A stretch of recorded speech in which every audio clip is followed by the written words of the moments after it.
Gregory, it's you. Surprisingly, no typhoons. Well, rainy season is almost here. And maybe after that, when it warms up, then typhoons will come. But right now it's not hot enough.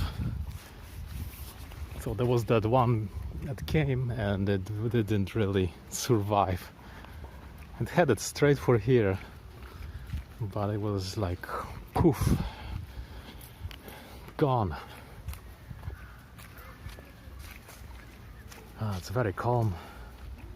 Still, it's nice. It's not humid or wet. Good time to enjoy outdoors, see the greenery.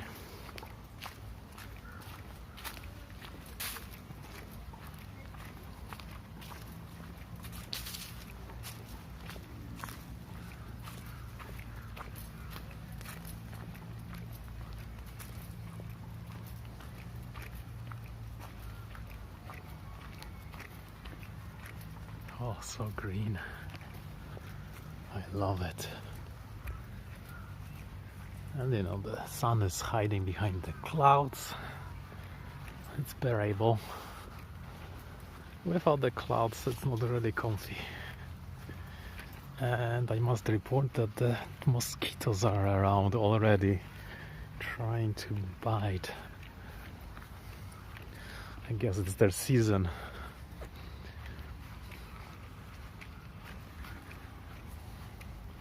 Unfortunately, we will go extinct and they will still be alive. I think they were alive before we existed. All the ants, they're doing pretty good. I've spotted a fresh batch of eggs on the carpenter ants. So they've been tending to those. But nothing new for my Formica japonica. There are lots of ants that just hatched, just transformed. So I think my colony number has doubled in just 2 months. And I fed them a few days ago with juicy mealworms. They're all getting their protein. I think it will be alright. They're kind of lazy now, not sure. Ants in captivity behave differently than the ones in the wild. We've got plums on the ground.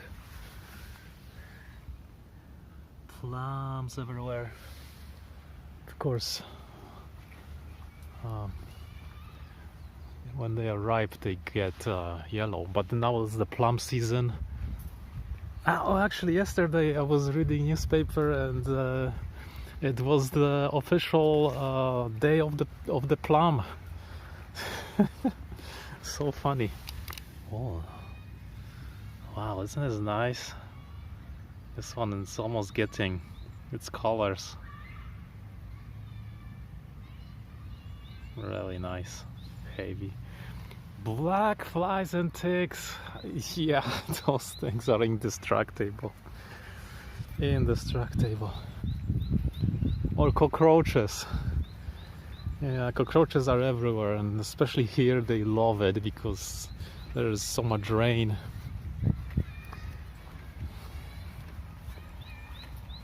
The ants are only working when there's something to work on. But when the colony is tiny and they have all the food they wanted, I mean, they just chill and do nothing.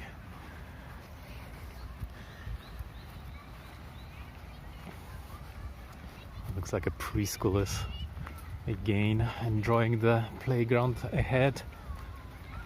I need to cut through.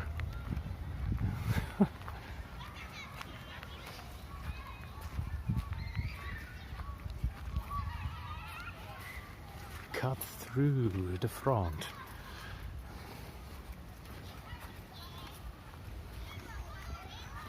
Ah, so peaceful.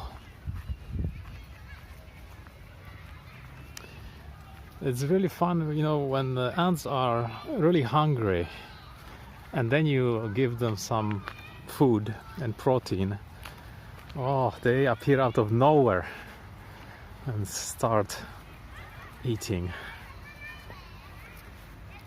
Do ants get fat? You know, I don't think so, but when they are hungry, their bellies are tiny, and they look very, very small. But when you feed them, when you give them like food and water, like, you know, honey and some water, they will fill their bellies all the way up, and they will look really like they're gonna pop, almost like ticks, you know. When hungry ticks are tiny, right, you don't see them much, but when they drink the blood, they become so huge. So ants are kind of like that to some extent. You can notice if they've been starving or they've been eating a lot. And of course the ants that feed the larvae, they have to feed the larvae with special protein. You know, they all do it in their mouth. And queen probably is fed with something else. I mean, I'm not sure actually, because bees, for example, the workers are fed different food, and if queen is fed different food too. The royal jelly, that's what the queen is being fed.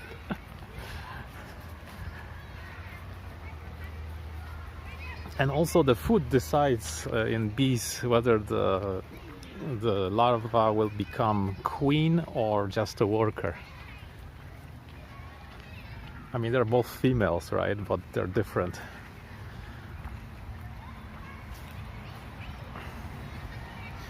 Yeah, ants are pretty much, you know, exoskeleton, like armored insects. Just some of the inside might be juicy. Oh, looks like this tree is not doing so well. Let's go see the bees.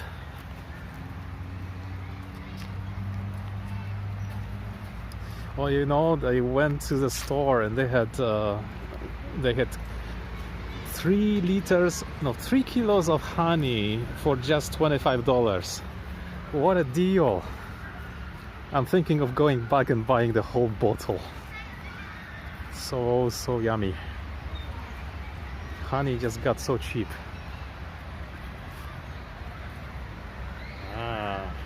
Back to the bees. Where is the queen here?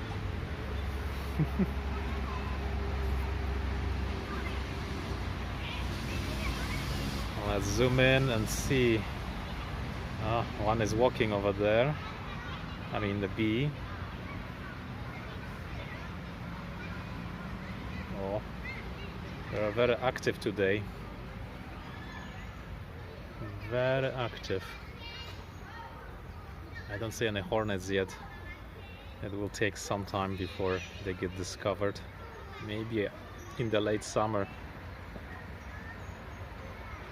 It's really fun that, you know, I stand in their flight path and they just do nothing. They fly around me or between my legs. Male ants? Yeah, of course they are. They also get fed something else. And how is this done?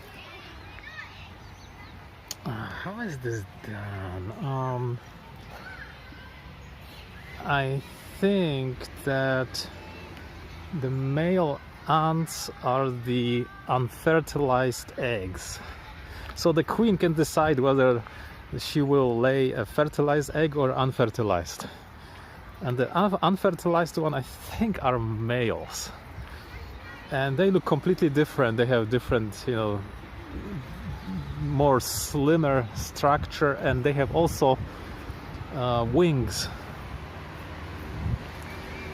because they mate with queens in the air, never on the ground. Just like bees, you know, bees only mate in the air.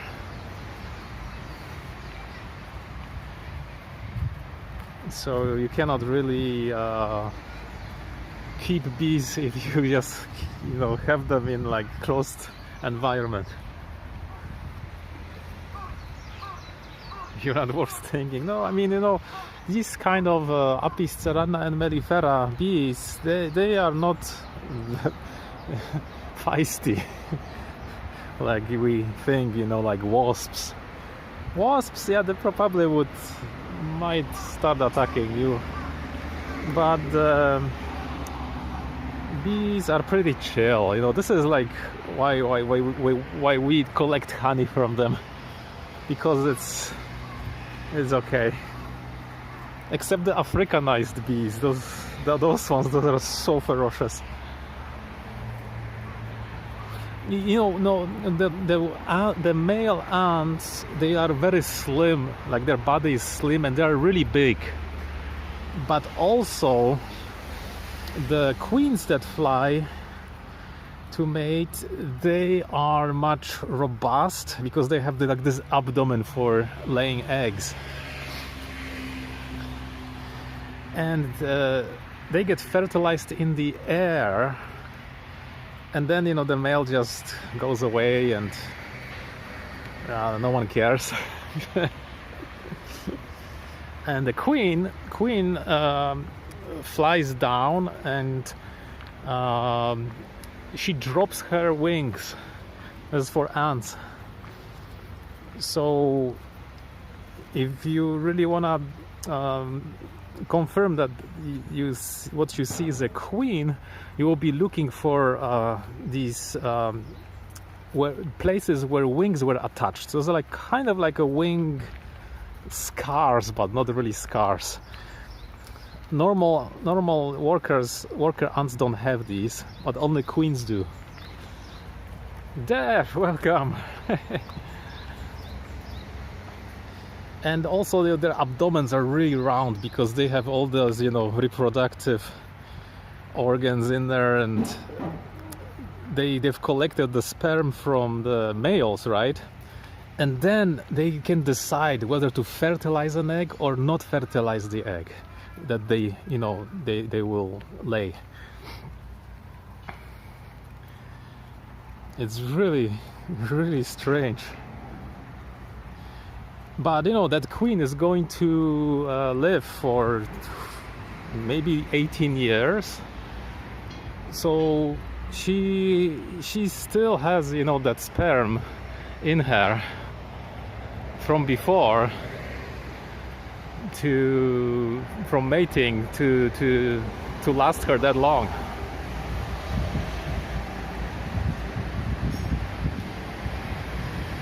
You have lots of winged ants. Different species of ants have these nuptial flights.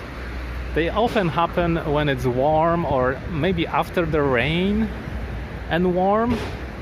And different species have it in different times or months.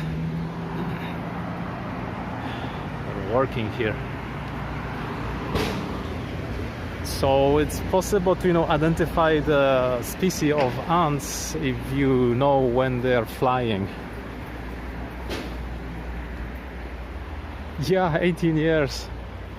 And the same goes for the queen bees, right? They mate once, and the queen stores all that sperm inside and lays these eggs.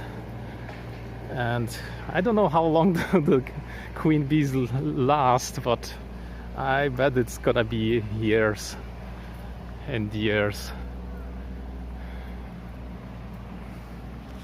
And of course, you know, different species have different, for ants, different species might have different times that the queen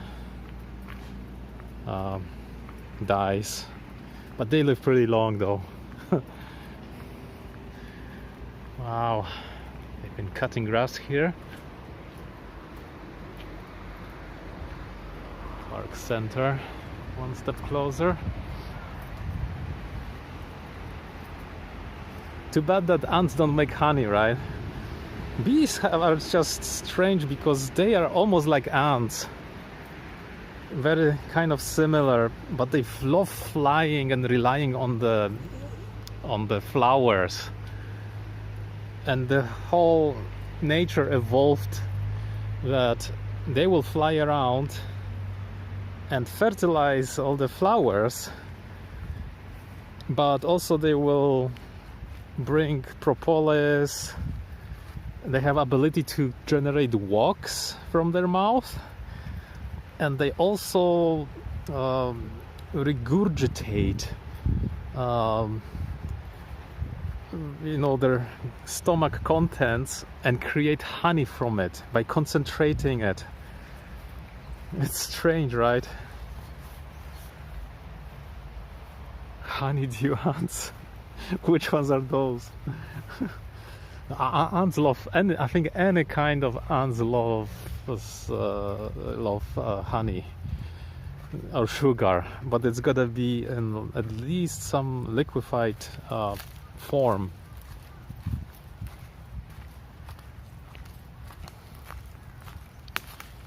They cannot just eat it solid. They also share their food, and that has to be liquid.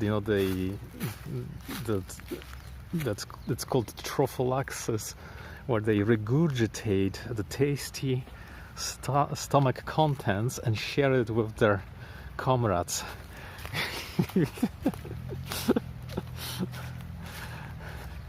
With the same members of their nest. But it's really weird. Bees do exactly the same thing, but they don't kind of share it. They share it with the not with other workers, but they bring it to the hive and feed certain diet to the workers and then certain diet to the queen. And then they have these reserves of the honey which they cup. They cup those cells, and that's how they survive when the flowers go goodbye and winter comes. Then they use those stores from what they made. That's their name. I've heard some people eat their fat abdomen because they taste like. Oh, you might be right. The ants collect, dew of different kinds. You have, flowers.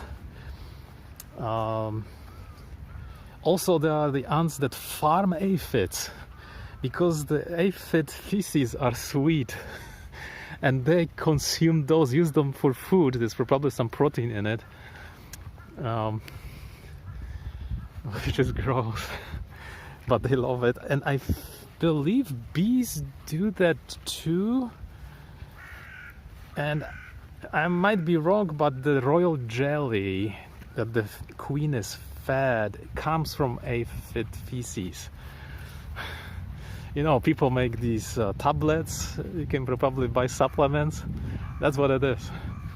The honey is the vomit. The other stuff is worse. Australia and Mexico. Yeah, that would be weird. I mean, to taste anything in an ant, you would have to find some big ant. Like maybe carpenter ants would be enough, big enough. Oh, I'm approaching flight.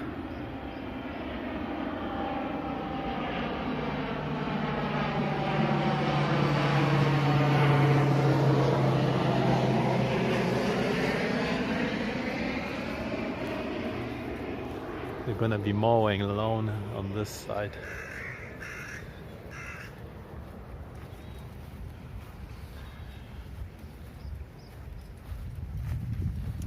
As for humans, anything that lives short is worth eating. But don't eat cicadas, because they spend so much time in underground, like 7 years or 17. They absorb a lot of pollution. crickets are probably safe.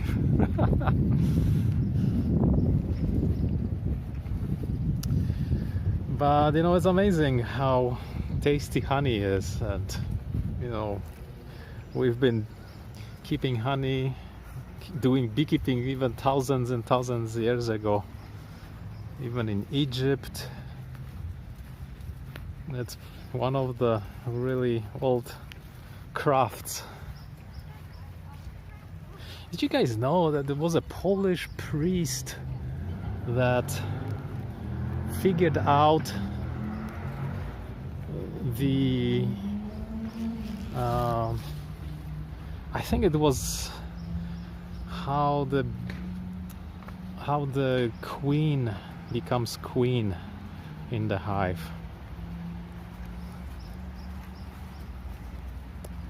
I don't remember exactly anymore, gosh. Because every fertilized egg turns into female, and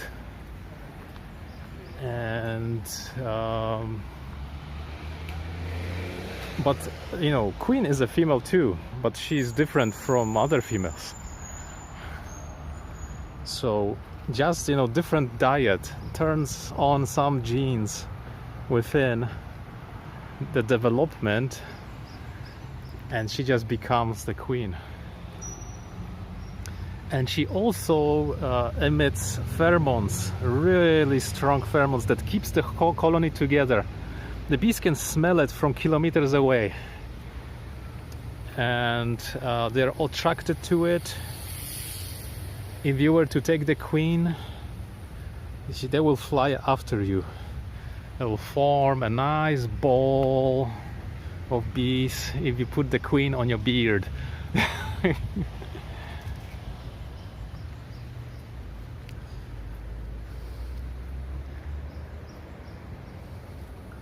Crazy stuff. But you can see some people taking photos like that. Now you know what they did. And of course, when you harvest honey, bees love to take that honey back. You cannot just put that honey next to the hive, because they will swarm and fly. Whoa.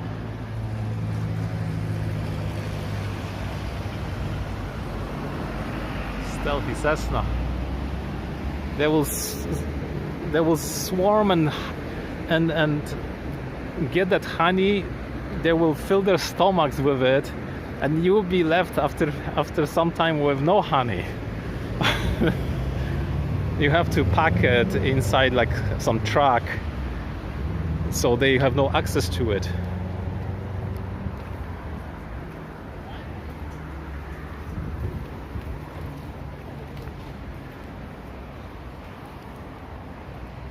And of course, you need to uncap that honey. You need to spin it in a centrifuge. Yeah, it's so much work. So much work.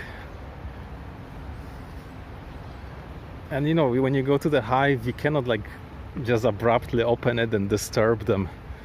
You have to calm them down.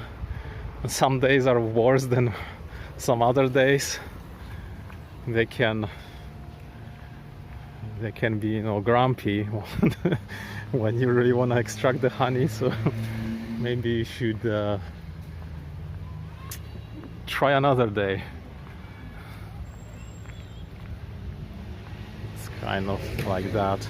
And you can use the smoker to emit some smoke around. Then they think it's fire. So what they do is they go into the hive and they start drinking their own honey. They completely are in evacuation mode. Let's drink and have enough power to feed everyone on a big trip of evacuation. And they gorge themselves with that honey, so they become really heavy and lazy. This is why you can stick your hands there and work on the hive. Grumpy bees, yeah, you don't want that. And when you finish, they just naturally are still there. without you being stung. It's just like a natural response.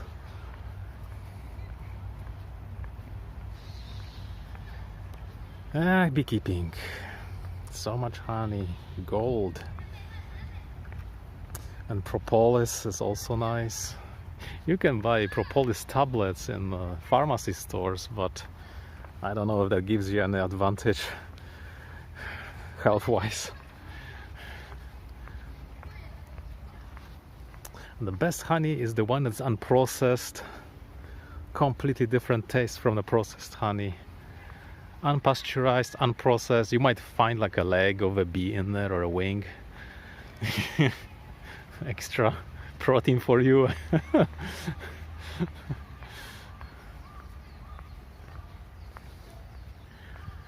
And you know, honey and nuts is really good. Almonds with walnuts, throw some honey into it. Oh, it's like perfect.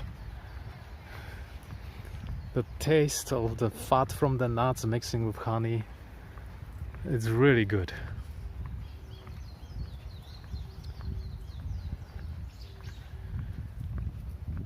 Lots of vitamin C. Oh, that's what it is.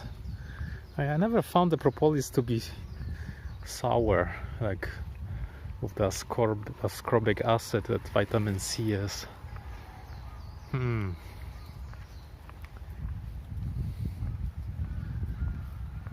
But yeah, I got honey with propolis. I spent $60 on it. My gosh. But it's straight from the beekeeper. It was the most delicious honey ever. Check this guy.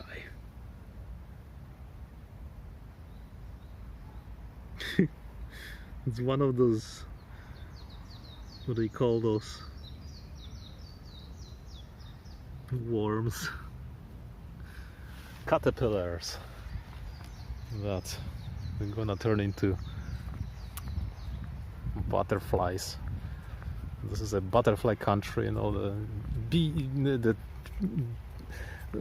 The birds eat them, feed their youngs, and then the butterflies are flying. Everything is balanced, and then the hornets equalize everything else, and they eat these things too, probably, if they are not toxic for them. You probably love the central honey bunches of... Oh, really? Oh, yeah, that sounds good. Inchworm. You know, I don't know what kind of worm that was, but there are so many butterflies in Japan. And there are also these huge moths. Sometimes they look like bigger than a hand. But yeah, you have to go to like a natural history museum. They have all of these insects there. Plus they have the collection of insects from the south, like, you know, beyond Japan, like these equatorial countries where everything is triple in size. We have the stick insects to be this big, so you can imagine like a triple big. It looks like a Harry Potter wand. Unbelievably big. Probably the hornets also are way bigger than here. So yeah. Oh, there's a leaf growing from the side of this tree. Oh no, someone put the leaf here. Ah, that fake nature here.